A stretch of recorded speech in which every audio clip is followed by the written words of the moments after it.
Hey y'all, who dat and what is up? I am Jeff Nowak, and this is a preview edition of Inside Black and Gold, getting back into our traditional preview editions because we are no longer in a rematch. We are in a showdown between the Saints and the Jets, 4-10 versus 3-11. Although I think those two records are not indicative of two teams that are heading in very different directions, at least so far as the hope around the team is concerned. One came into this season feeling like they signed the quarterback that might bring them somewhere, and that guy is no longer starting. Instead, it is a UDFA named Brady Cook, a guy that no one thought enough of to draft, but who is starting over Tyrod Taylor and Justin Fields, both of whom are practicing but not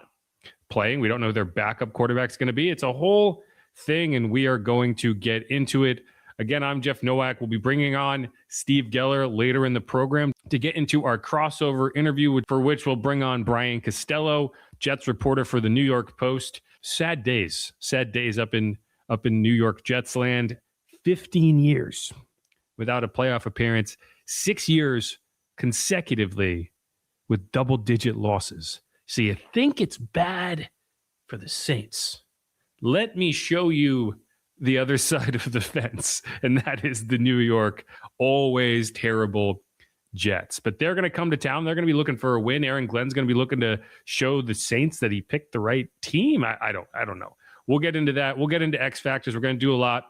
The first segment, we're going to break down the injuries. Going to make it combo A, injuries, breeze, and stuff segment, because where the stuff will be injuries, because I just don't have enough to put a whole segment together, and we have a lot on the back end.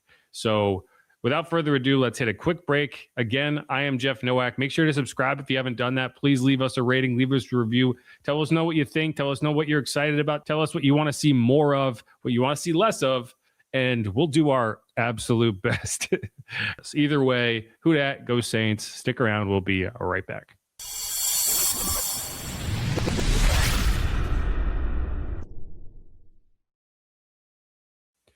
And we're back on Inside Black and Gold. Jeff Nowak here ahead of a Week 16 grudge match. I keep saying I'm trying to generate some excitement. I'm trying to gin up some excitement around what is not exciting. Not an exciting game for anyone who isn't interested in seeing just how this Tyler Shuck rookie season works out.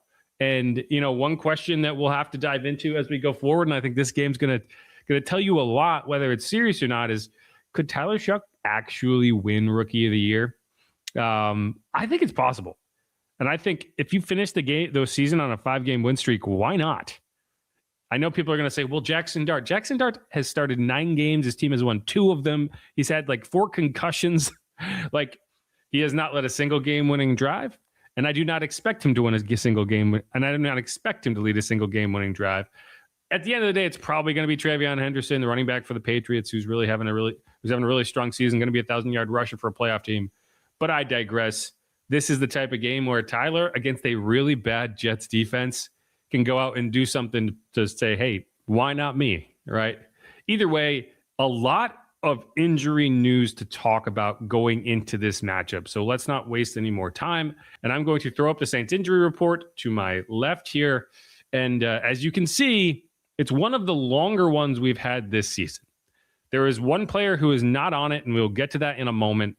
4 DMPs, running back Alvin Kamara with a knee ankle issue, didn't practice either day. Offensive tackle Austin Richards, ankle injury, did not practice either day. Cesar Ruiz, ankle injury, did not practice either day. And then wide receiver Devin Vele, shoulder injury, did not practice either day. I do not expect any of those 4 players to play, which will mean your backup offensive tackle, maybe Xavier Truss. I don't know. If we get to that point, we'll have to figure it out, because I don't expect Cesar Ruiz to play, and that would mean more William Sherman at guard. Devin Vele has not practiced either day.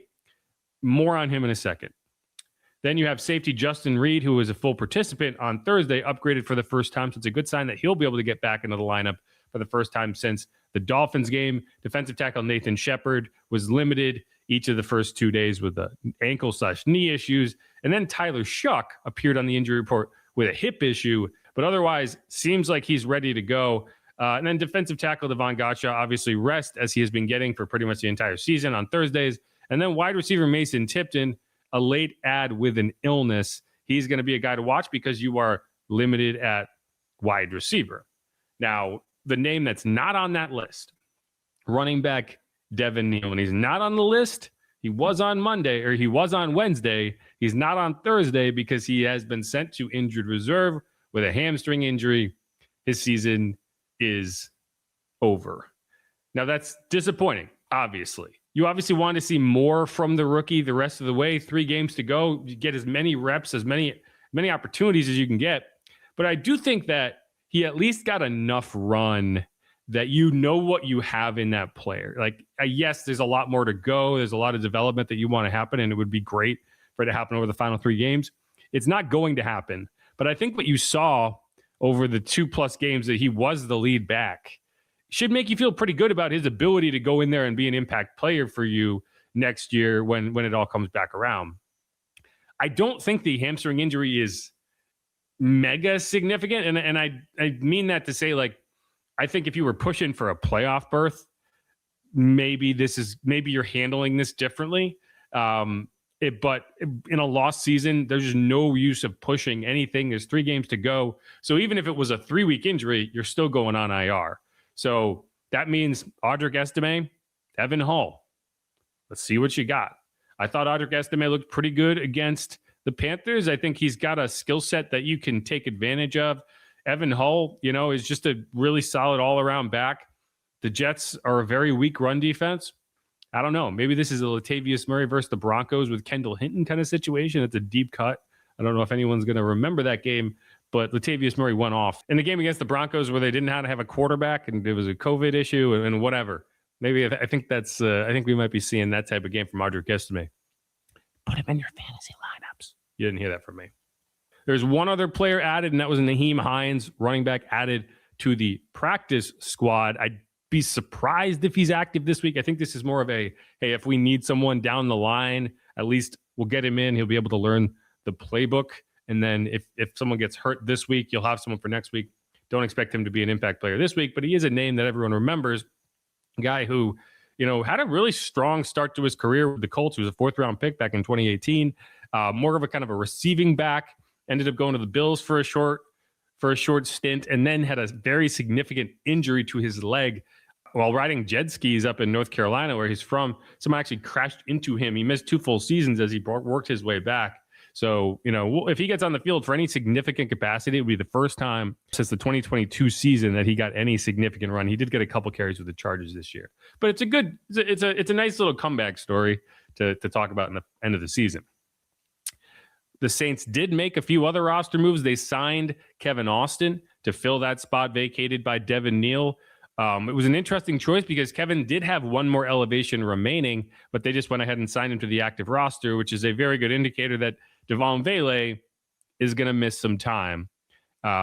They also signed Elijah Hughes, a wide receiver, to the practice squad alongside Nyheim Hines, and cut Cade York because the Saints had already decided they're going to sign Charlie Smith. That's what Kellen Moore told me on Wednesday, but it is significant that they didn't just do that today.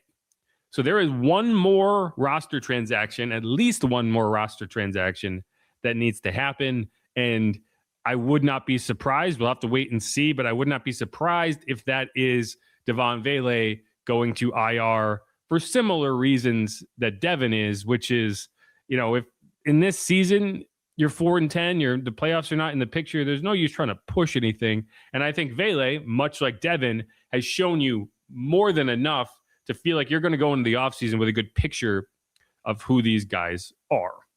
So that's the injury report. Those are the players to keep an eye on. And it's going to be a lot of next man up and then a lot of next man up for the next man. Can Kevin Austin, can Mason Tipton deliver? Chris Olave, you at least have Chris Olave. You have Juwan Johnson. You have some of these other tight ends who could potentially impact the game. I think it's going to be a lot of power run game with Audric Estime and then some play action, try to get it over the top. The Jets aren't good. So you should be able to beat them with a with a lot of backups. On the other side of the injury report, it's a long list, but not a particularly significant list in that only 3 of these guys are DMPs. That's linebacker Kiko Magoa, neck injury, DMP both days. Tight end Mason Taylor, LSU guy, neck injury, DMP both days. And then Eric Watts, defensive lineman, concussion, DNP both days. So those are 2-3 guys that are probably not trending to play. Then you had the 2 quarterbacks, Justin Fields, Tyrod Taylor, both listed with knee issues. Tyrod Taylor also has a groin issue, both limited, but Brady Cook, the UDFA out of Missouri, is going to get the start again. So the only question is, which of those 2 guys is the actual backup? From there, running back Breece Hall, knee issue. Edge Jermaine Johnson's second neck/calf issue. Offensive lineman Josh Myers with an ankle. Offensive lineman Xavier Newman with a knee. Offensive lineman Joe Tipman with an ankle. And then defensive lineman Jay Tefele with a shin issue. All those guys were full participants, so those guys will play. So those guys will at least be available to play, whether they play or not. That's up to the Jets. But that's the injury report. So the injuries will affect this matchup, but I don't know. Like, and maybe it's a product of some shuck tinted glasses here, but I just feel like the Saints are going to find a way to win. I mean, the Jets are just not the team that's going to show up and win a game right now. They're just not. And the Saints are invested in winning a game. The Saints are invested in getting on a win streak. It would be their first 3-game win streak since the 2022 season. And I don't know, finishing the season on a 5-game win streak, as annoying as that would be from the draft perspective, would feel significant. It really would. It would feel like kind of a springboard into the next season. And, that's just going to lead me into the one bite I want to play in this segment. And it's going to be from Drew Brees. And Bobby Hebert asked him a really interesting question this week, which was, when did you know you were the man? Like, when did you know you were the guy? And this is what Drew had to say. I thought it was a really illuminating answer. I can tell you that, in 1987, we won 9 games in a row. First time the Saints ever had like a winning season.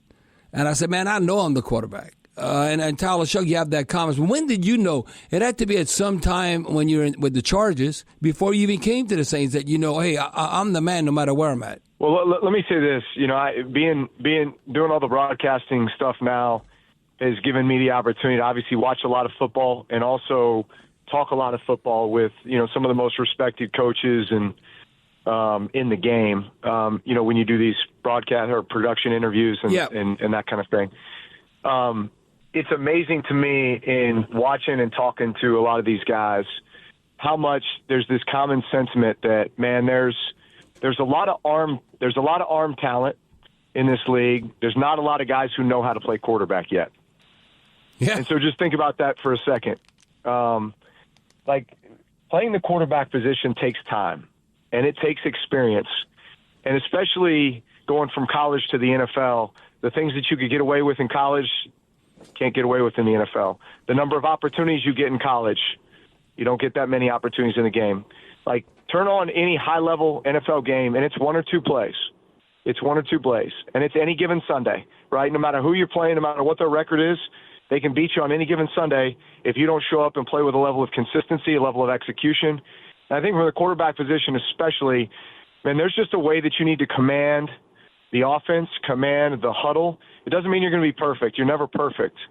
But it's understanding what wins and loses games, and it's understanding how to kind of operate the offense in a way that brings out the best in everybody and makes the plays when you need to make them. And look, I go back to, I wasn't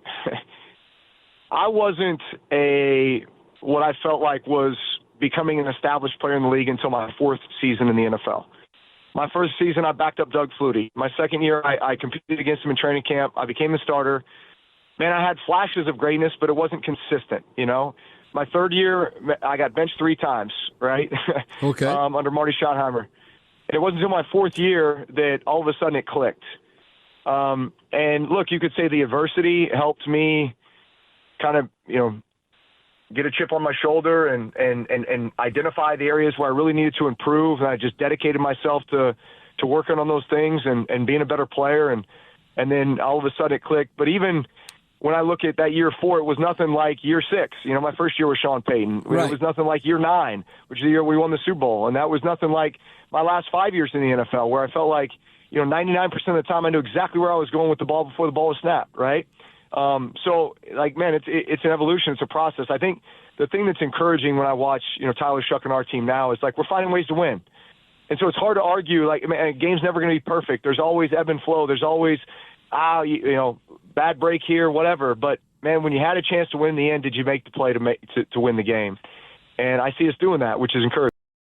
There's a lot to unpack there. I'm not going to unpack it all, but I do think there's a few things that are really interesting. One being the take that there's a lot of arm talent in this league, but not a lot of guys who understand how to play quarterback. And I could not agree more with that take. And one of the reasons that I am so bullish on Tyler Shuck, and have been pretty much throughout this whole process, is I just feel like he understands how to play the quarterback position, right? Like, we get so enamored with arm talent and athleticism and off-schedule playmaking that it's very rare that people actually stop to think, did he do the right thing? Did he throw to the right guy? Did he go through his progressions correct? Did he actually read the defense correctly and make the right play? Like, you can complete a pass and still make a mistake, right? But all we tend to look at in the draft process, or all the clips that go viral, are the super athletic, he scrambled around and found a guy on a scramble drill. And it's like, that's not the offense. In a lot of cases, when you get to that stage, it's because he didn't run the offense correctly, And I think understanding where you need to go, like, one of the things in that game, if you go back and watch it, Tyler Shuck's time to throw against the Panthers was 2.46. And it wasn't because he was under crazy pressure. It was because he was being decisive. The Panthers, they did send a little bit of extra pressure relative to what they would normally do in that matchup, but he wasn't running for his life the whole game. He was just being decisive. He was getting the ball out on time with anticipation. He was throwing guys open. And that happens when you understand the picture, you get the ball out. One of the things that's been a really heavy topic of conversation over the past couple of weeks has been kind of the true progression systems versus the kind of half-field reads that a lot of older school systems prioritize. And I think the Saints do a good job of kind of mixing that up. But, like, you have to trust your quarterback to execute, right? You have to trust your quarterback. If you're going to go with a pure progression system, which most offenses in the NFL now are doing because defenses are so good at disguising things, the only way that works is if your quarterback is able to eliminate things quickly, is able to, I think Dan Orlovsky referred to it as, like, cut out the fat, which is, it's a good way to put it. Like, you got all 5 eligibles, right? You got 1, 2, 3, 4 check down. But all 5, you cannot go through all 5 progressions on every play. You need to be able to eliminate things quickly and go check, get it out. And being able to do that quickly is the biggest difference I've seen between Tyler and a lot of these other rookie quarterbacks. And whether that's because he's been working with Kellen Moore and Scott Tolzien and Doug Nussmeier and a lot of quarterbacks who can really kind of drill him up on this, or if he's just figuring things out, it's working. And I think that's what people are reacting to. It's just a guy who's playing under control and doesn't seem to get fooled the amount that a rookie quarterback would typically get fooled. And that's why when you hear people saying he's finding a way, you find a way because you understand what needs to happen and you're doing it. And I think in a lot of cases, people forget, if you need to understand the picture, you need to understand your job, you need to know what the rules are. If they do this, I do this. If they do this and this and this, I do this. Like, you need to have all of that locked in and understand it before the arm talent even comes into the picture. And then once you know what to do, once you execute everything else, once you process, then it comes down to, can you make that throw? But we almost always never talk about anything before, can you make the throw? And if he doesn't know where to throw it, if he doesn't know what to do against certain coverages, it doesn't matter if he can make the throw. It doesn't matter if he can run around for 20 minutes. Like, that's not sustainable. You need to be able to play the quarterback position. And that's what Drew was talking about when he says, there's a lot of arm talent in the NFL, but not a lot of people who understand how to play quarterback. And that's why you hear Tom Brady. That's why you hear Drew Brees and all these old school quarterbacks railing on, like, The development at the quarterback position is not good enough in today's NFL. That's why the Colts were more than willing to go sign 44-year-old Phillip Rivers off the street rather than do anything else, rather than go find a guy on a practice squad, because they know he at least understands how to play quarterback. And what makes me hopeful for the Saints is that the guy they have, I believe, can play the quarterback position. And so that's where I'll leave you on this segment. Again, I'm Jeff Nowak. This is Inside Black and Gold. We are getting ready for Saints 4-10 hosting the Jets 3-11. We're going to take a quick break and come back with Brian Costello, Jets reporter for the New York Post, also the co-host of the Gangs All Here podcast, talking all things Jets. Going to get us ready for this matchup, why everyone in Jetsland is so miserable and has been so miserable for so dang long. If you haven't subscribed yet, please do that. If you're watching on YouTube, ring the bell, leave a comment, let us know what you think. Share the video, share the playlist with anyone you think might be interested. If you're listening wherever you get your podcast, make sure to leave a rating, leave a review if the player allows you to do that. I know Spotify does now. I know Apple Podcasts allows you to do that. And if we haven't heard from you yet, why not? Let us know. Tell us.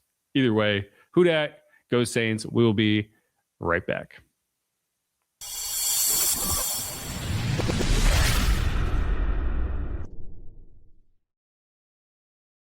And we are back on Inside Black and Gold. Jeff Nowak here, as always, alongside my co-host Steve Geller. We're getting you ready for Saints 4-10 hosting the Jets 3-11, the grudge match everyone has been waiting for. We're going to get into it, dig into the Jets side of the equation. We're going to bring in Brian Costello, Jets beat reporter for the New York Post. You can check out all his work at newyorkpost.com. He also is the co-host of the All Year podcast covering all things Jets. And yeah, I'll just start it out there, Brian. I know it's cold up where you are. It's been a rough season, but you know, how are kind of the winds blowing in Jets land these days? How is everything kind of around the new head coach and all that? Yeah, a lot of questions. I think people are still skeptical of Aaron Glenn, and 3 wins will do that. Right now they're kind of just waiting for the season to be over. I think all Jets fans are really looking forward to the draft already. The excitement got ratcheted up when the Jets traded Sauce Gardner and Quentin Williams at the deadline and got all those picks. So, they have 2 first-round picks this year, 2 second-round picks. Obviously, there's a lot of speculation. Would they move up to get a quarterback? So I think people are ready for the season to be over and move on to that stage of the calendar. Do you think that's what's going to be? You think they're going to be the team that trades up to number 1, or if they're not? I don't know. I don't know right now. I mean, I think the idea of getting all those picks was to have flexibility, that if they wanted to move up and get someone, they could do that. Or if a veteran became available that they could package picks to move there. They also have 3 first-round picks in 2027. So if they don't take a quarterback in 2026, they can take one in 2027. But I think if it feels like right now, Fernando Mendoza is the only known guy in this draft. Maybe I don't know if Dante Moore is going to come out. I don't know how highly he'll be evaluated if he does. But like if the Raiders end up with the number 1 pick, they're not trading the pick. You're right. They're going to take a quarterback clearly. So there's a Giants game against the Raiders coming up 3 days after Christmas.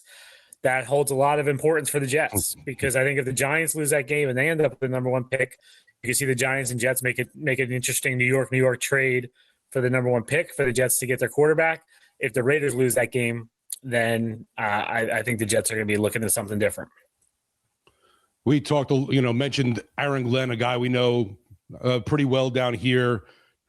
I know it's been awful, a 3-game season so far. Things are definitely, I'd imagine, spicy with reporters and how things are going. Just that relationship of getting adapted as being the head coach and having to talk every day to the media. Yeah, it's actually not as bad now as it was earlier in the season, because I think he's been I don't know what the right word is. I want to say humbled because it's not humbled, but I think he's just been a little more chastened that like they haven't won games and he knows he can't really be up there and be too defiant. Early in the season, he was very defiant about everything and very pushing back on anything, but lately it's been he's been a little bit, I don't know, nicer. Like he hasn't been quite as combative as he was early in the season. More Christmas cheer from him. Yeah, I mean but it's been interesting to watch how he has been because obviously he played here for a long time and I thought he would have more of a feel for New York and kind of how it was, and he really hasn't.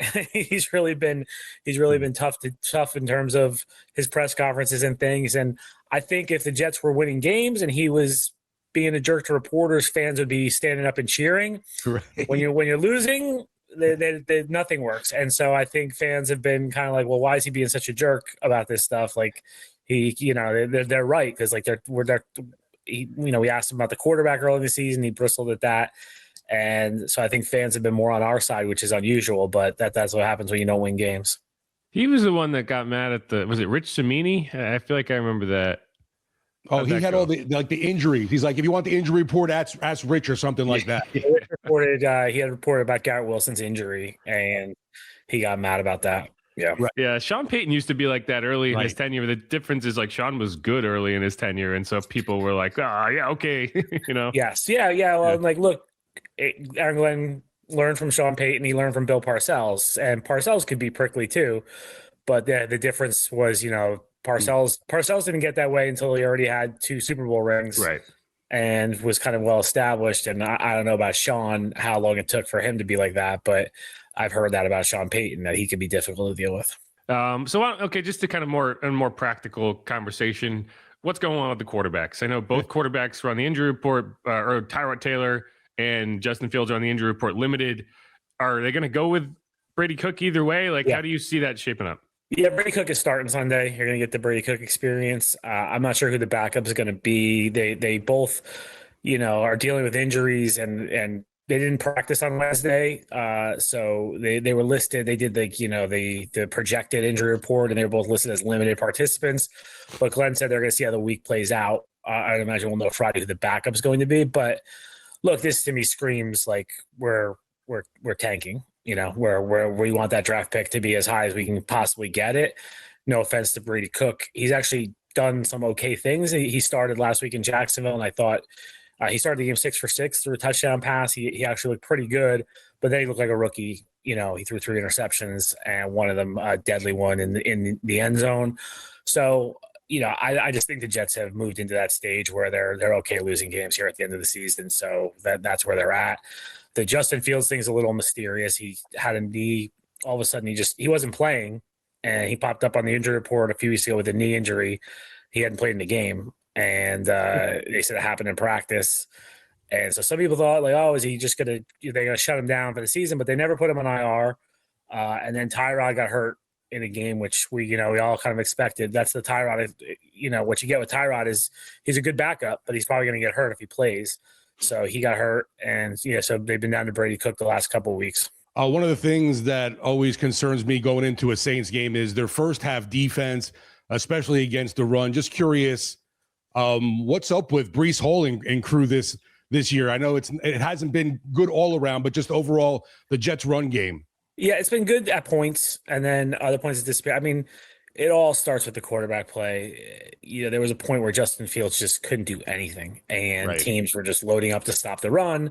So, it wasn't hard to figure out. You didn't have to be defensive coordinator to figure out how to attack the Jets. They loaded up to stop the run because even when Fields was completing passes, they were 5-yard passes. Like there was nothing down the field. So there was no deep threat at all. And that sounds like when Spencer Rattler was our quarterback, we weren't pushing it downfield. Yeah. So defense just loaded up to stop Breece.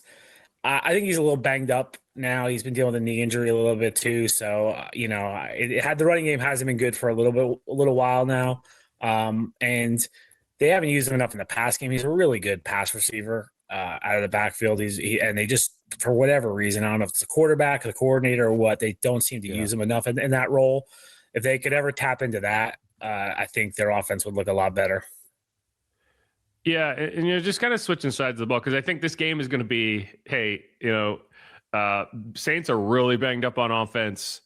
Jets don't have a ton to offer on offense in terms of the quarterback, in terms of a lot of the stuff going on. So it's going to be a defensive football game, right? And so I'm just if for the Jets what does the Jets defense do well? Because they don't intercept the ball. They don't have a single interception this year. They don't pressure the quarterback. They don't tackle the quarterback. They do blitz a lot. Obviously they traded Sauce and they traded Quinnen Williams, so it's not the group you started the year with. But like, what is your evaluation of this Jets defense right now? Yeah, they do nothing well. They're awful. You'll see wide receivers running wide open a lot of times through the secondary. I mean, this is why they fired the defense coordinator Monday. So, and he lasted 14 games. So that just tells you everything you need to know about how it's been going. Teams can run all over them. The Dolphins ran for 239 yards 2 weeks ago. I see Tua's bench now. Tua looked pretty good against the Jets. they put up a lot of points against the Jets. I think it was 34-10. And it was 21-0 8 minutes into the game against the Dolphins. And then last week, Trevor Lawrence had his career game. He had five passing touchdowns, 1 rushing touchdown. So yeah, they're terrible. And like you mentioned, they have 0 interceptions, which doesn't even seem possible through 14 games. There hasn't been a tip ball. There hasn't been an overthrow. There hasn't been a Hail Mary at the end of the first half that you pick off, like just a dumb interception, that doesn't require skill. It just kind of happens. Like we see those all the time. They have 0. The team as a whole has 3 total takeaways, but one of those was on special teams. So they've had 2 fumble recoveries on defense. Wow. So they're like in record territory. The NFL record is 7 takeaways for fewest in a season. The record for interceptions is for fewest is 3. So the Jets are challenging record territory here. Yeah, and I know you trade away pieces and whatnot, and I get that, and you're gonna look at it and say, hey, we're building for the future. But like we kind of dealt with this with Dennis Allen over the last few years. When you're a defensive head coach, and that group is just not getting it done. That has to be a tough look for the head coach. Yeah, it's weird. I wrote about this today. Glenn came in and was like, he wanted to be the CEO coach, right? He didn't want to be the coordinator on the defense. And I get that. But usually when you see guys do that, they at least implement their system and they have someone calling the plays. Like Robert Saleh here did not call the plays. But he had Jeff Ulbrich calling the plays, but it was Robert Saleh's defense, and you knew that from day one. This wasn't even Glenn's defense. Like he just let Steve Wilkes run his defense. Like he didn't bring anything with him from Detroit. He had input, but he said I wanted Steve Wilkes to run a system. It was very strange. So he sort of has separated himself from it a little bit. Like he's a very telling comment after the game Sunday when we started asking about Wilkes was like, "Oh, I wanted him to run his system. I trusted him to run it." It wasn't my defense; it's his defense. Is basically what he was saying, and then he fired him a day later. So it's been interesting, but yeah, I mean, it's not a great look for Aaron Glenn right now. Like you said, he's a defensive coach, and the defense has been horrible. I was wondering with the firing, was it Glenn's decision or did it come from the higher ups? No, it was Glenn's. I mean, I can't imagine there was anyone who disagreed with it though. Like, they've been awful all season, and then to watch that game Sunday, like the Jaguars are a good team. They're going to the playoffs, but they looked amazing. And it was just the Jaguars scored on 8 of the first 9 drives. Ugh. Okay, they're not that good. And Trevor Lawrence hasn't had a great season. He's been kind of okay this season. He looked like John Elway out there. He ran all over them. He threw all over them. And there was just guys running wide open. It was just horrible performance. And this came a week after the Dolphins. Like I said, it was 21-0 before you looked up. And the thing is, the Jets we talked about the quarterback situation. The Jets have had a challenging quarterback situation all year. And last week they're starting an undrafted rookie.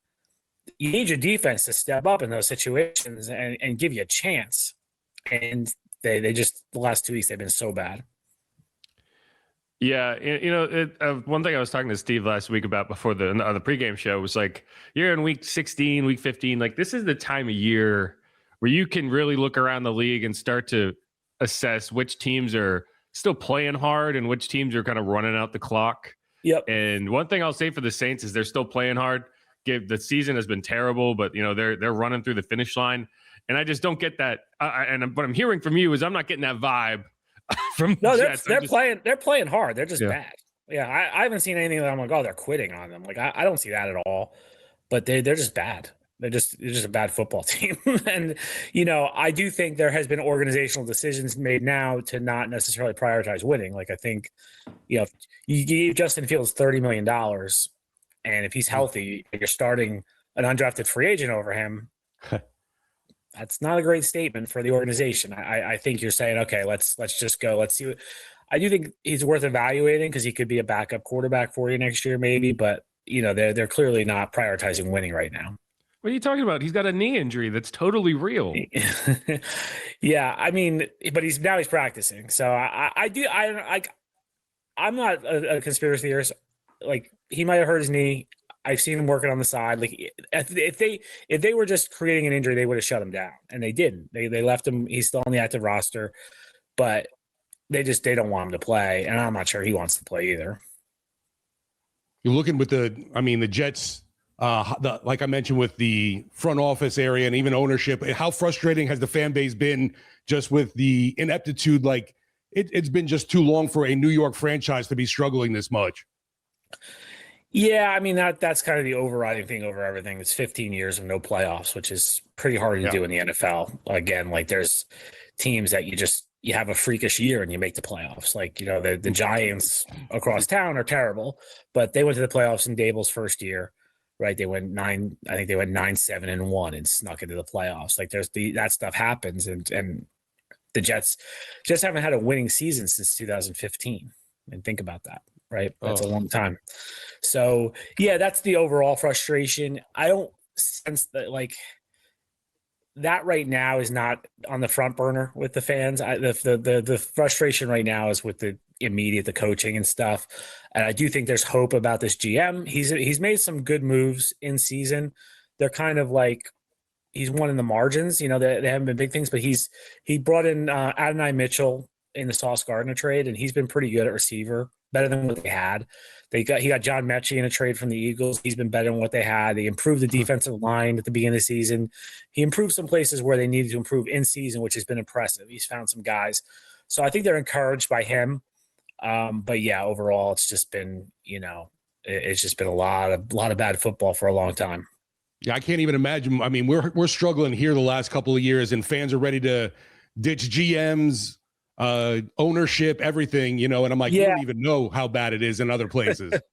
Yeah, I mean, look, they've ditched GMs, they've ditched coaches. It hasn't worked. They'd like to ditch the owner, but you can't do that. No, right. I really think the thing that took the wind out of the Jets fans the most, in my opinion, was the Aaron Rodgers experience, because that provided so much hope when he was traded. Right. He came here and it was like, okay, they were pretty good in 2022. They were at one point they were 7-4, and it was like, okay, they're gonna make a playoff push. Then they lost the last 6 games of the season, and it was largely because of quarterback play. They had Zach Wilson, they had Mike White, nothing really worked, and so the feeling was, okay, this team is a quarterback away. Like they have a really good defense, they've got a good young receiver in Garrett Wilson, they got a good running back in Breece Hall. They need a quarterback, so they go out and trade for one of the greatest of all time. He comes in, he says all the right things. They're on Hard Knocks. Like it was like, okay, this team is ready to go. Prime time, right? This is gonna be good. He runs out with the flag. It was the loudest I've heard that stadium ever. Right? Remember that stadium's only been open since 2010. It's the loudest I ever heard that stadium. And 4 plays in, he's lying on the turf holding his ankle with a torn Achilles, and it's like over.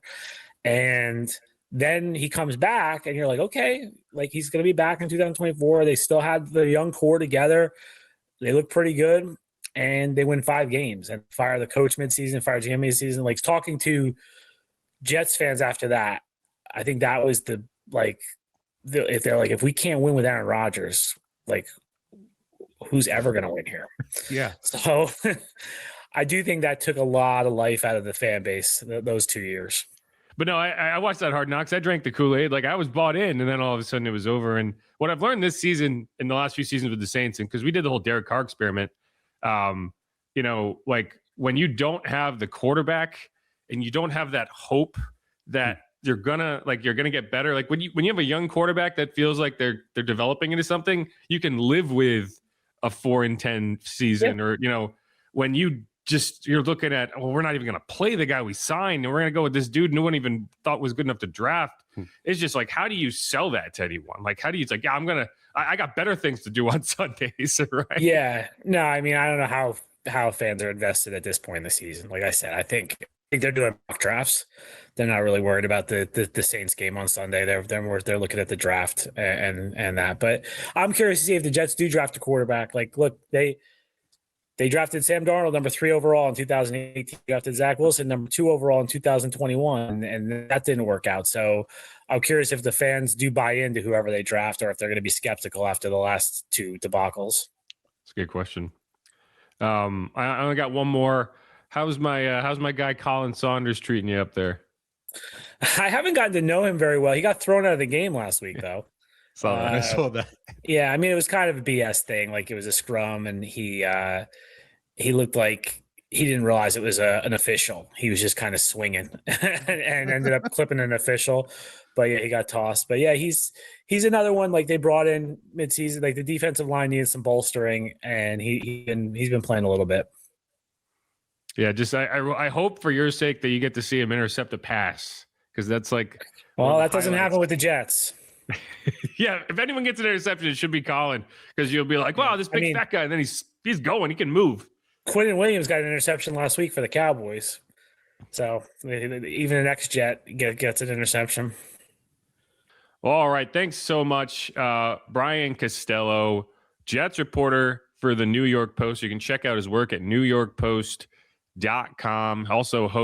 He's also the co-host of the Gangs All Here podcast. Before I let you go, score prediction, quick. What do you think? I think the Saints are going to win. I think it's going to be close. I think the Jets will cover. I think it's a 4-point spread. So I'm going to go Saints 23, Jets 21. All right. Works for me. Sounds about right. You can deal with it. Saints are like speeding toward ruining that draft pick at like record pace. So can't wait. 23 is like an offensive explosion from us too. 17 is kind of like that's the number. Well, right. they're gonna meet the resistible force will meet the movable object. Right. So yeah, there you go. We'll see what happens. All right, Brian. Thanks so much for talking. Thank you, guys. All right, thanks again to Brian Costello for coming on.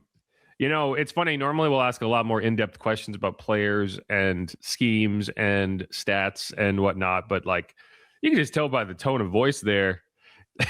that whole fan base, that whole media course, like, let's get this over with, right? It's definitely one of those things when you see someone else's problems or you feel their problems. We're not doing so bad over here, Jeff. It does remind me of last year a little bit, because like last year for the Saints, it was like you went into games knowing you were going to lose them. You were just kind of waiting. It's like, okay, what's the next bad thing that's going to happen? And it's like the Saints aren't better off in terms of a record than they were last year. They're actually worse off. They won 5 games last year. Currently, they have 4. They might get to 6 or 7.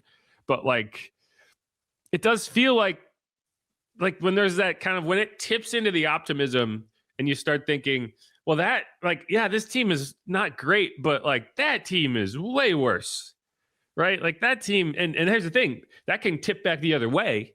If the Saints go out on Sunday and look like a train wreck against, oh my Lord, one of the worst teams in the NFL, like a team that actively, you talk about rug coming out, right? Well, because like you could, and I mean, like that's why we don't get into too much from a granular perspective about the team, because like he told you, like this team is set up to lose. Like they're perfectly fine losing. Right. They're not making decisions based on how can we win. They're making decisions on how can we keep the walls from falling down, right?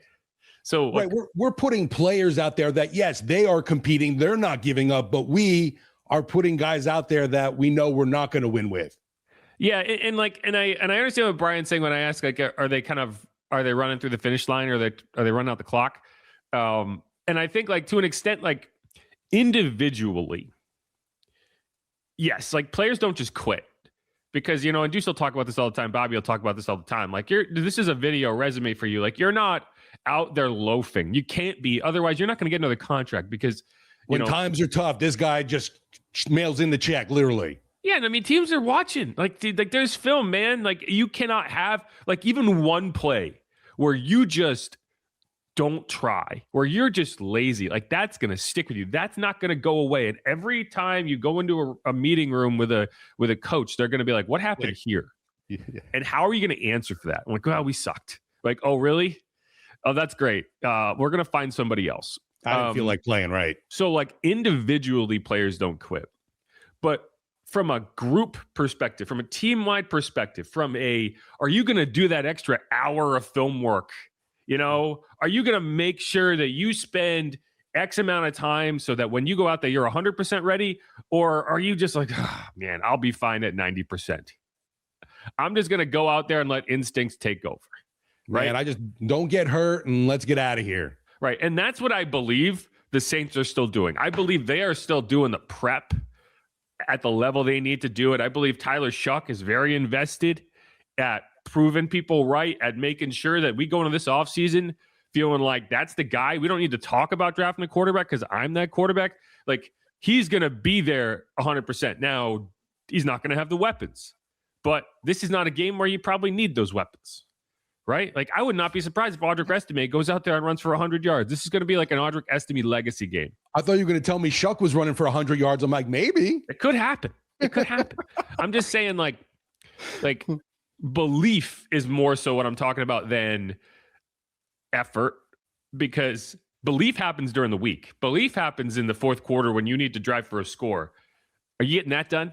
Like, and that's why this is a type of game that, like, if you, like the Jaguars did this last week, if you just put a beating on them in the first half, that's where that belief comes into play.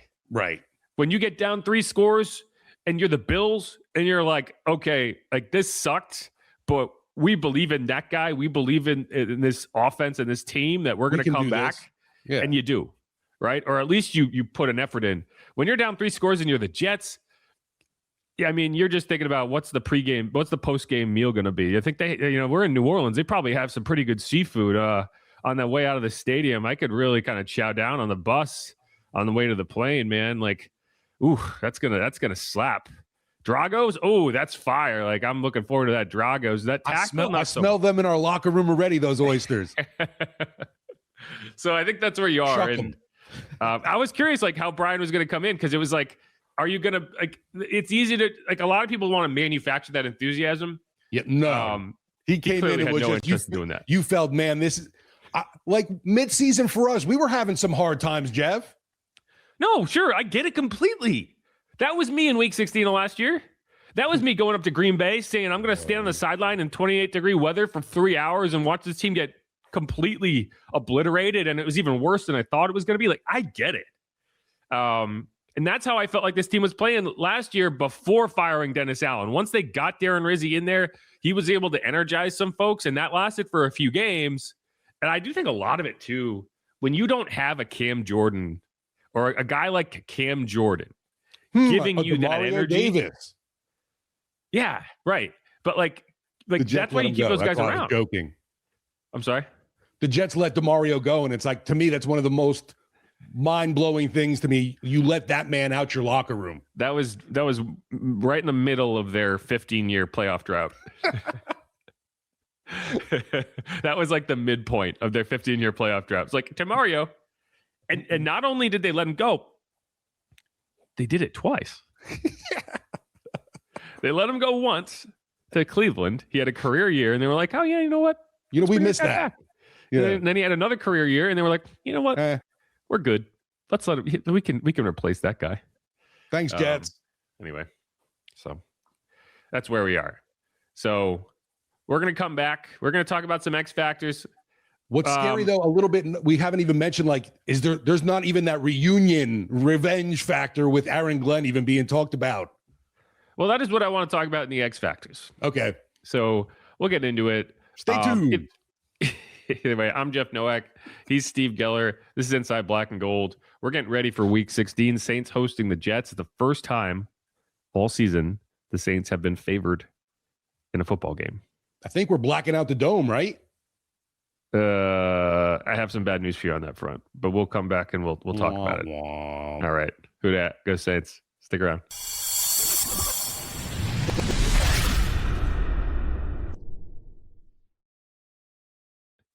And we are back on Inside Black and Gold. Jeff Nowak here alongside Steve Geller, getting ready for Saints 4-10, hosting the Jets 3-11. It's the first time all year that I felt like the Saints are just a better team than the other team coming in. I think we were favored against the Giants and now we're favored against the Jets, or no? Were we favored against the Giants? I think so. You know what? I think you're right. That is, I as I said that, I was like, I think I'm wrong, because I think opening, I guess that here's how I'll rephrase that to be correct. This is the first time the Saints have opened as favorites, because oh, you know what? I think it was the 49ers where the line shifted when Brock Purdy didn't play and Mac Jones played. Like, there were a couple times the Saints got a backup and the line moved in the Saints' favor, I think. Like, by kickoff, they might have been favored, but opening. So anyway, this is all that is to say, this is a unique position for the Saints to be in, because I go in this saying, if the Saints lose this game, it will be a bitter disappointment for a team, even in their scenario of being 4-10 and starting 1-10 in the season. Because, like, think about it. Like, can you remember the last time the Saints had a 3-game winning streak? And you should, because you saw it up close. Oh man, what was it? What year? It was 2022. It was Dennis Allen's first season. It was, they won in Cleveland, that snow game, remember? Mm-hmm. And then they went up to Philadelphia and won that game against Gardner Minshew picked off. It was Andy Dalton starting these games. And then there was another game. I think it might have been before the Browns game. I can't recall who that third game was, but that was the only time in the Dennis Allen era that the Saints won 3 games in a row. And it was a very similar scenario to this one, in the sense that it's coming at the tail end of a season that you're kind of already given up on. But that year, they feasibly could have won the division at 8-9. And the loss to the Bucs when they were up 16-3 in the fourth quarter, and Tom Brady kind of pulled that comeback out of his ass. Like, that's like, they were right there. If they just won that game, they had a chance to win the division that year in Dennis Allen's first season, and they blew that game. I looked it up real quick. They beat Atlanta to start that streak. Yes. So, I mean, yeah, that's the last time the Saints won 3 games in a row. Even in the 9-8 season, they finished with a winning record. They did not have a 3-game winning streak. They had a bunch of 2 games and a loss, 2 games and a loss, 2 games and a loss. So like, the broken down car couldn't do it. It was all the Andy Man. It was all the Andy Man, right? Derek Carr did not win 3 games. The entirety of Derek Carr's tenure. Now, granted, there was some injuries and issues that helped. Like if he doesn't get hurt against the Packers, they do have a 3-game winning streak to open that season, right? They were up 17-0 at halftime. But either way, like, they never won more than 3 games at any point in the Dennis Allen era. So, I mean, and you have a scenario right now to do that in year 1 under Kellen Moore in really not perfect circumstances with a rookie quarterback. And that means something. It means something to the building. It means something to the players. So just going in there and just laying an egg against a really bad team that's phoning it in, that's kind of, at least from a managerial perspective of like, we traded away our best players. Like, we're starting a UDFA at quarterback. Like, we're not trying to win. Like, we'll take a win if you hand it to us, but we're not trying to win. We're trying to figure out how best we can go get the number 1 overall pick, if it's even possible. So yeah, right. Right now they're doing film study on Mendoza. Exactly. And so just to button off what I said going into the break, say at the Dome, they are going to wear black helmets. I can confirm that to you. I do not believe they're going to be wearing black jerseys, which you can probably infer from that statement that a certain spectacle may be returning to the field. I think they're going to bookend the season with a certain jersey combination that, let's just suffice it to say, was not the most popular. Fun times. Do you understand what I'm putting down? Yeah. We're back to the orange.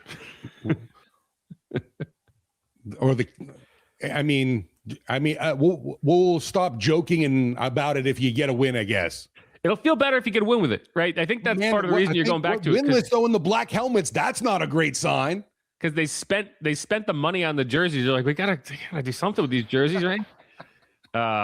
We got to get these out the gift shop, guys.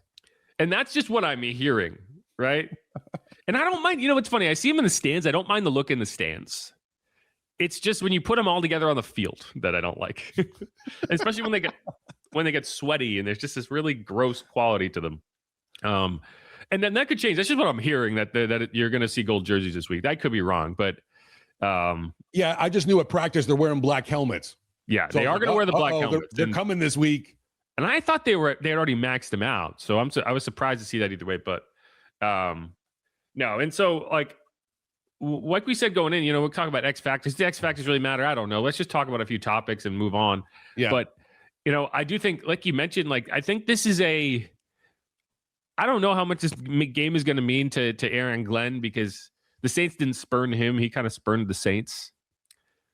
I don't know how much this is going to mean to Kellen Moore, because I don't think Kellen Moore has that kind of revenge bone in his body. But I have to imagine this means something to like Mickey Loomis in the front office and that group of like, to prove you hired the right guy, and like they must both be aware that they were in the conversation, and Aaron chose the Jets. So whether it means something to Mickey or whether it means something to Kellen, whether it means something to Aaron Glenn, I think this is a pretty important game for Kellen to go out there and like show like, no, you hired the right guy. Yeah, I think he wants to go out there, obviously, get another win, and keep building some kind of positive energy around this team, because it wasn't pretty to start the season. And now you got the Cajun Cannon saying we got the poor man's Josh Allen on our team. Yeah, I've been trying, Josh Allen isn't a good comparison.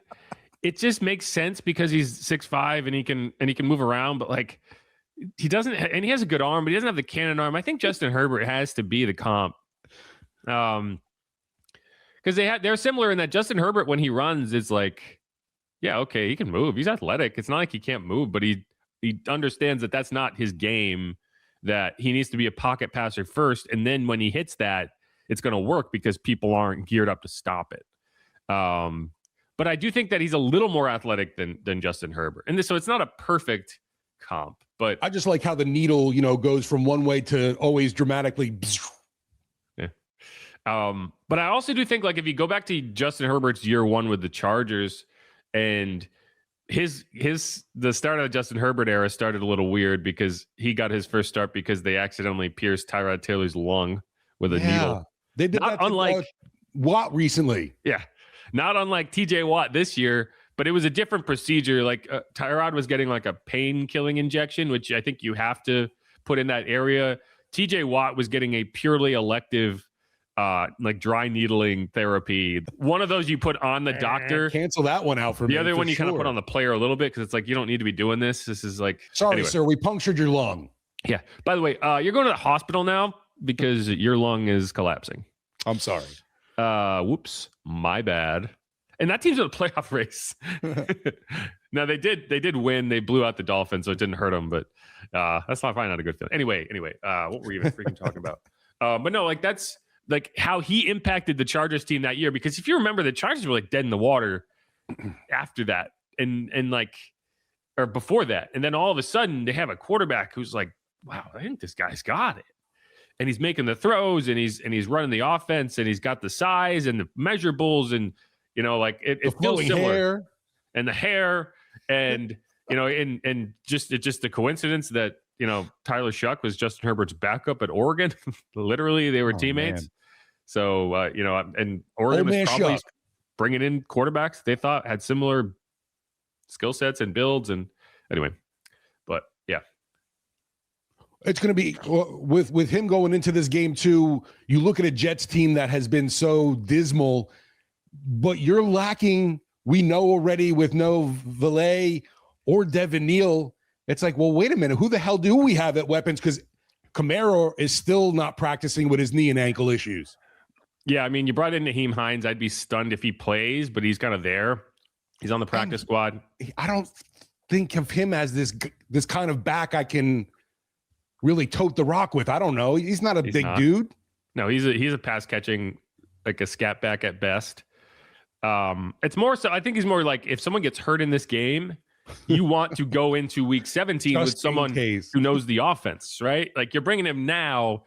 He's not going to be a factor week 16. Like, maybe you bring him up and have him active just as an emergency, but more likely, like, he doesn't play this week, and you're saying we have Audric Estime and Evan Hall, and then Taysom Hill if we need it.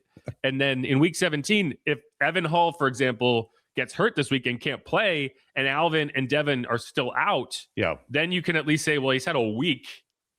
Hopefully. I mean, Clyde Edwards-Helaire did a similar thing last year. Like, you brought him in late in the season, and he had a significant role in the final couple weeks of the season just because you just had nobody else. Alvin was out then too, and Kendre obviously is Kendre. I know I talked to you a little bit yesterday on Sports Talk about this, but poor Nyheim Hines, man, the jet ski accident he ended up having, he was just parked and somebody ran into him. Yeah, he wasn't doing anything wrong.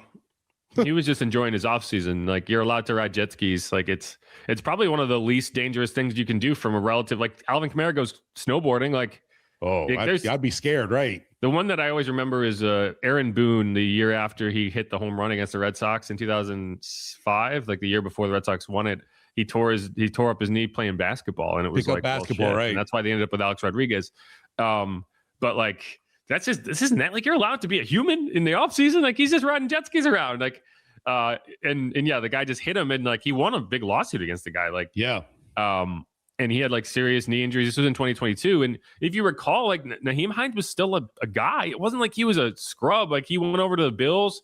If you remember, so the DeMar Hamlin situation, the first play back after they canceled that game and went and whatever, and the whole DeMar Hamlin thing went down, and he obviously was in the hospital, and he's now playing again. But like, the first play back for the Bills, they had a kickoff return touchdown, and it was Nyheim Hines returning that kickoff. So he's also a guy that you could say, hey, he could be a kickoff guy if you need him. But yeah, I mean, that's a full 2 years back. He missed the entire 2023 season. He ended up with the Browns briefly in 2024, never played, then ended up on the Chargers this year, got into 3 games, only got 2 carries, -2 yards. So it's not like he's proven anything that he's back, but he is a veteran in a room of a lot of young guys. Alvin was at the game on Sunday. I never tweeted this because I just kind of forgot, and he was on the sideline, but no one noticed because he had a towel over his head. You know what's funny? You say that now because my wife was asking me, does Alvin even go to the games? Yeah, he was there. Okay. He was there. I saw him, but he know. had a towel over his head because I just don't think he wanted people to be talking about him. But no, I mean, we'll see. Like, wide receivers, kind of fascinating because Kevin Austin, Dante Pettis, Mason Tipton, like, you at least have Chris Olave, so you at least have your 1, and you have Jawan Johnson, so you have your 2. Yeah. And I think this is like a 3-game stretch for like kind of a Jawan Johnson legacy push, right? Because let's see, what is like the top Jimmy Graham season, and how close are you to it? Like, you're not going to hit peak Jimmy Graham, but right. Well, obviously the thing missing from Jawan is the touchdowns. Yes. I would like to see more touchdowns. So Jimmy Graham's best season was 2011. He had 99 catches for 1,310 yards. You're not getting anywhere close to that. Second best season, but he had like 85 catches, 86 catches, 85 catches, 65 catches. Juwan's in like the 60 catch range. If you can get that closer to like 75, 80 catches, like, that's a massive tight end season. And we'll start to see it. And like, the thing for Jawan that I feel like people overlooked, like, one of his biggest issues was like, he just wasn't available. Like, he would miss games every year. Like last year in camp, he had the foot injury and it took him a while to get going. And then like this year, he's just been there. He's been consistent. He's been available. So this is where it's like, okay, Jawan, like, we're down weapons here. We need you to be that guy. Can you be that guy? And can you have a couple 100-yard receiving games and do something weird? But that's kind of where I'm at with it. And I mean, will they lay down your contested catch guys, Jawan, huh? I mean, yeah, I guess. Like, I mean, Kevin Austin's going to be that kind of big-bodied receiver, I imagine. And he's been solid when they've needed him. Like, that's one thing about, you know, you have these depth guys that you never talk about. And the teams that win games consistently are usually the teams that like look at the Patriots and like, oh, you got like guys like Mac Hollins who just show up and make plays, right? Like, no one talks about Mac Hollins, but then it's like, you need a catch, you need a big catch, and they double Stefan Diggs, and, you know, Kayshon Bouttie's not open. It's like, I need to throw to you and I need you to deliver. Like, you're not going to be a huge part of the game plan, but when you are, I need you to step up. And this is the type of moment for these guys to prove, like, we should keep you on the roster next year. Like, this is important for these guys. This is important for these guys to have a career in the NFL. Like, these are them, like Mason Tipton, Kevin Austin. Like, you sit there all year, you wait for your opportunity. Well, this is it. This is your opportunity against the Jets defense. And I know we haven't talked a lot about the Jets because they suck, but like, you look at the numbers. When I asked Brian, like, what does this team do well? It's because I genuinely want to know, because their defense, they are 30th in points per game. They allow 28.4 points per game, and they score 19.7. They're allowing 10 more points per game than they score. That's a horrible football team. They have 153 QB pressures. That's 27th in the NFL. They have 22 sacks. That's 30th in the NFL. And they blitz on 32.4% of their defensive snaps. That's the 5th highest rate in the NFL. So they're sending extra pressure. They're not getting there. They are not taking down the quarterback. They are not doing much. They are not intercepting the ball. They quite literally have 0 interceptions, which sounds impossible. It genuinely does. Like, to play 15 NFL football games or 14 NFL football games and not have one play where a ball like tips off a receiver's hands. It's scary, Jeff. I'm like, I don't, we're because of, like I said, things can get the rugs knocked out of you here. Yeah. We've built up a little bit of positivity with, a 4-win season right now. And if the New York lowly Jets come into the Superdome and not only just get a win, they get an interception or two, man, you're going to end up on like the worst Monday ever. Correct. And what makes that stat even funnier is, like, there aren't a lot of defensive back head coaches. Like, there aren't a lot of head coaches that you look at and be like, that was an all-time great cornerback in the NFL. Yeah, that was Glenn is that. Hearing with Glenn too, it's like, well, it was it was Wilkes's scheme, and it's like, what are you talking about? Well, I mean, I understand that. Like, Dennis Allen effectively was the defensive coordinator, right? Like, he had Chris Richard and Ryan Nielsen and whatever, but like, at the end of the day, the buck stopped with Dennis Allen, right? And Aaron wanted the situation to be more like Dan Campbell in Detroit, right? Where he's not the offensive guy, he's not the defensive guy, he's the head coach and he's in charge of everything. But you don't look at it and say, well, the offense sucks, so you will go blame Sean Payton, right? Like, in this case, he wanted to empower Steve Wilkes, and I get that. But at the end of the day, like, we hired you because you were a great defensive coordinator. I need you to have an impact on this defense. And Kellen, I don't know why I use Sean Payton as an example. Like, Kellen Moore is the example this year of, like, that's his offense. Like, you think when things go wrong on offense, people are like, man, Doug Nussmeier, he's really letting us down. No, he's effectively just he's effectively a high level offensive assistant. Like, he's got a lot of responsibilities, but the offense is Kellen's. Hasn't really been the case with the Jets and the defense, but it should have been. Because why do you hire that guy if he's not going to be your defensive guru? I also question, you mentioned Aaron Glenn. He's a second, corner guy, played the secondary. And then one of the early things you do is get rid of somebody like Sauce Gardner. Well, I mean, I understand why you do it in this season, because it's like, if you're going to do that and if you have a new head coach, you got to do it in year one of the new head coach. You can't give away a whole season and then give away a second season and then be like, well, finally in year 3, we're going to start to rebuild this thing. Like, that's one thing I'll give them credit for, is they at least saw the writing on the wall and made the right decisions of like, okay, this isn't getting it done. At least we'll have 4 first-round picks the next 2 years to get some new talent in here. And hey, maybe you can draft me to get rid of top tier talent at least. No, it's like the mystery box thing. It's like, right. If I pick the boat, then I just get a boat. If I take the mystery box, it could be anything. It could even be a boat. That's kind of where the Jets are. But I think it's more about, we need ammunition because we don't have the quarterback and we need to go get the quarterback. Yeah. And signing a quarterback, I mean, if I trade for Tua, like, should I trade for Tua and pay Tua $50 million to come in here and bring us to 5 wins? No. So I get that.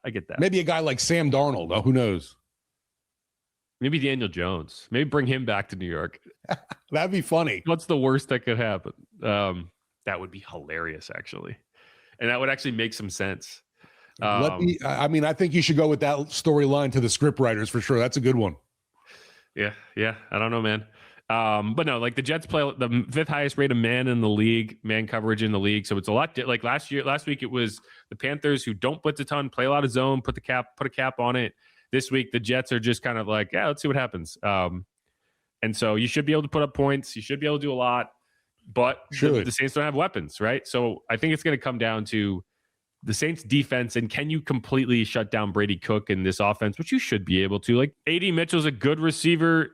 They traded for him, but okay, John Mechie, Mason Taylor's I don't know if he's going to play. Right.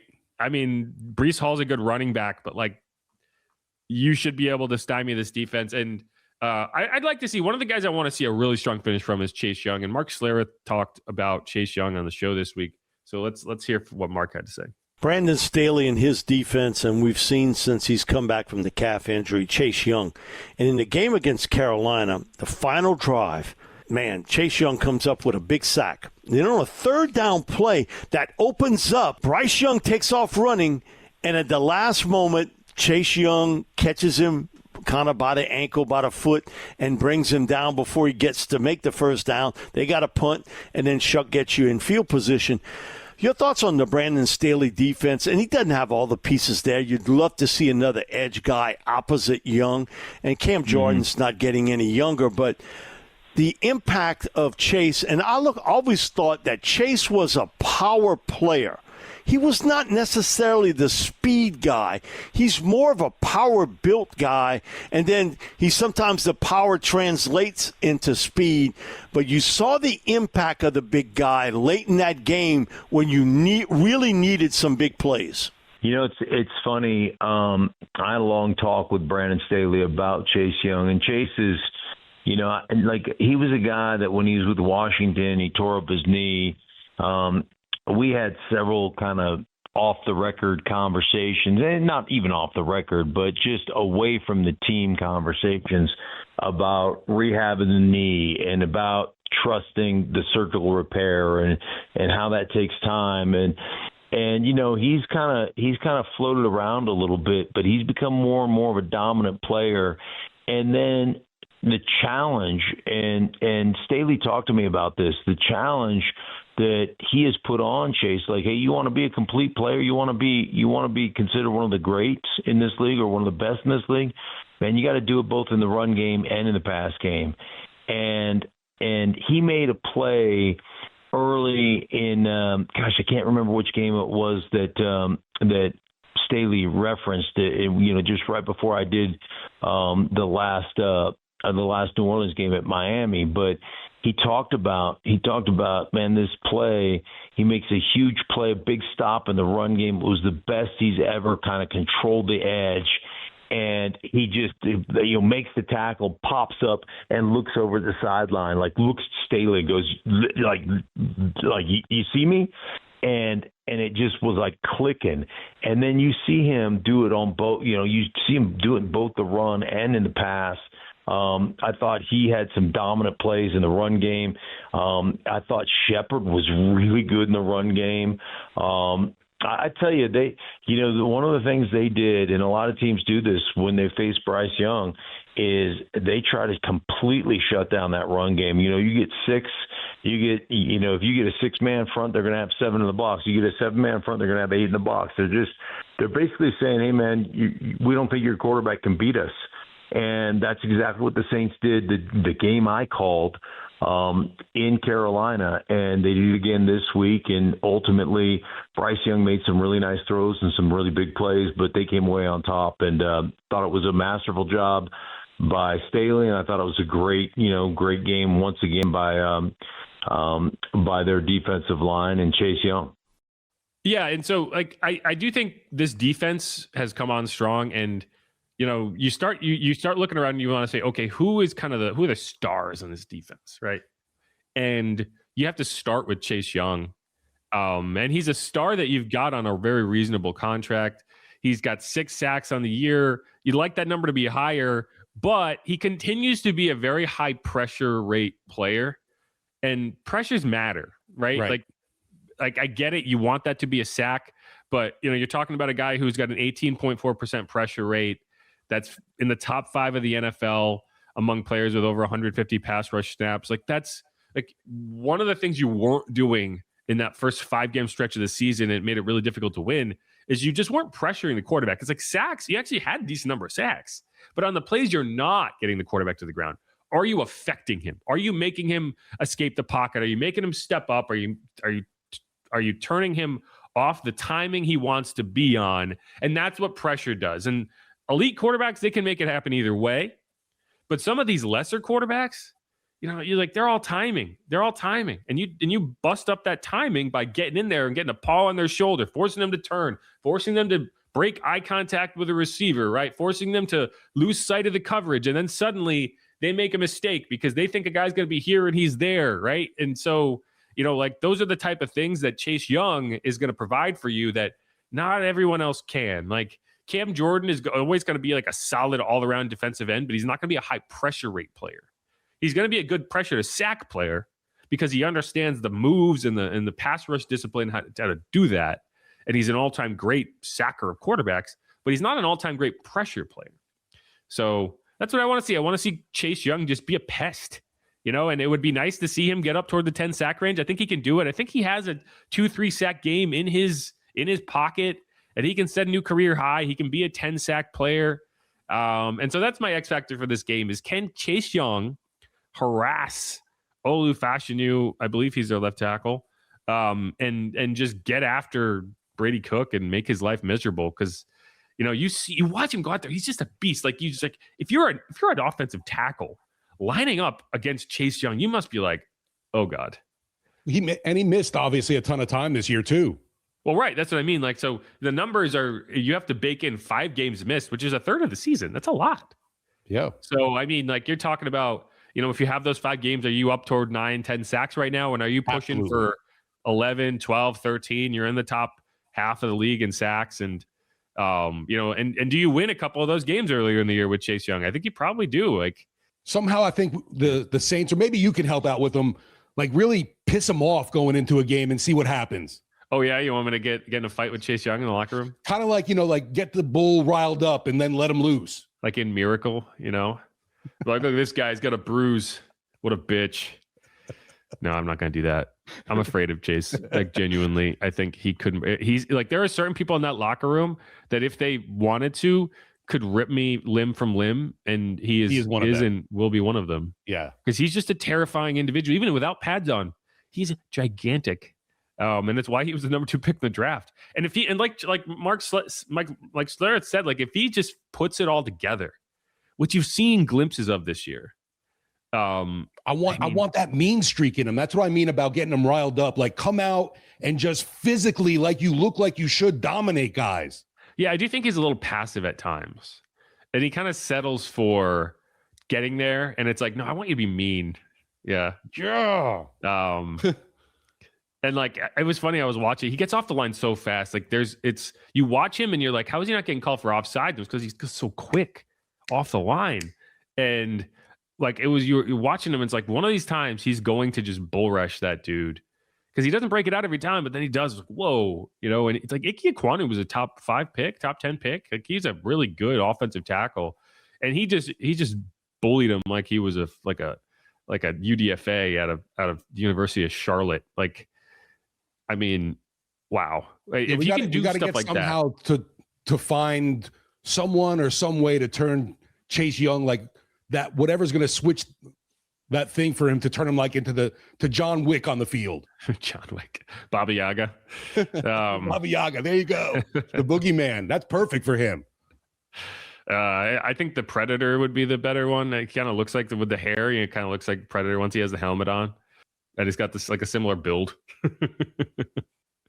If he just like goes invisible and just like, shout out to the man, John Cena. But yeah, just get some more skulls for your collection, starting with we'll go including this weekend. If Chase Young, like right before the snap, went like this and then just ran by a guy and got a sack, that would be wonderful. I need someone to do that. Like, you can't see me, and then the guy would be like, "What? Go, go!" Anyway, yeah, I think that's what I got. Like, I know this hasn't been a very good preview episode, but like, this game is so weird. I don't know. What do you talk about? Yeah, it's hard to preview a 3-11 Jets team that doesn't even know who they are. Yeah, like I genuinely don't know what this team is supposed to be. Like, and you look at all the numbers on offense, and it's like, well, yeah, a lot of these are with like Justin Fields, and like you look at, okay, so yards before contact, 1.98, that's first in the NFL. But what is that? Is that the run game? No, that's Justin Fields because he's running the ball. And yeah, you're getting a lot of yards before contact, but you're also, where is it? 28th in yards after contact, because when you're getting a lot of runs from the quarterback, you get hit, you're going down. You're not fighting for extra yards. So it's like, yeah, okay, that's the QB run game. That's not a good run game stat for them. Yak, dead last. Pass touchdowns, tied for 29th. They have 14. That's tied with the Saints, actually. 237 pressures allowed. That's fourth most in the NFL. 50 sacks allowed. That's the most in the NFL. Pressure to sack ratio. That's the highest in the NFL. Rush yards per game, 128.5. That's seventh best in the NFL. 10 plus yard runs, 49. That's fifth best in the NFL. But again, so much of this is Justin Fields individually running the ball.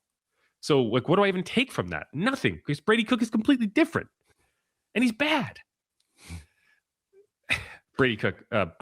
Is it Brady Cook? Brady Cook, yeah. I guess with the name Brady, you didn't want to say he was bad. It's like, wait a minute, that doesn't compute.